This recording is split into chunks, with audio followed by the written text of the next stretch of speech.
ஸ்பிரிச்சுவாலிட்டிங்கிறது ஒர்க்கை விட்டுட்டு போகிறதில்ல. ஸ்பிரிச்சுவாலிட்டியோட உன்னோட ஒர்க்கு இருந்துச்சுன்னா you will become very dynamic. டைனமிக்னா ஒவ்வொரு மொமெண்ட்டும் புதுசு புதுசாக பண்ணுவேன். ஒரே வேலை செய்கிற மாதிரி இருக்கும், ஆனால் அந்த வேலையில் ஒரு ஸ்பெஷாலிட்டி இருந்துக்கிட்டே இருக்கும்.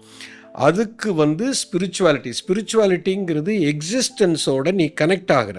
பிரபஞ்ச சக்தி உனக்கு ஒரே விஷயத்தை ஒவ்வொரு மொமெண்ட்டும் புது டைமென்ஷனில் காமிக்கும். அதுக்கு பேரு தான் ஸ்பிரிச்சுவாலிட்டி, அதுக்கு பேரு தான் கிரியேட்டிவிட்டி. நல்லா புரிஞ்சுக்கணும். இயற்கையில் இன்னைக்கு ஒரு மாங்கொட்டையை நீங்கள் போடுறீங்க, ஒரு மாம் செடி வளருது.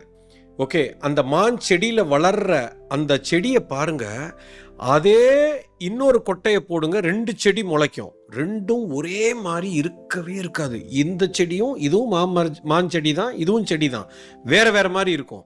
இதில் இருக்கிற இலைகள் பாருங்க,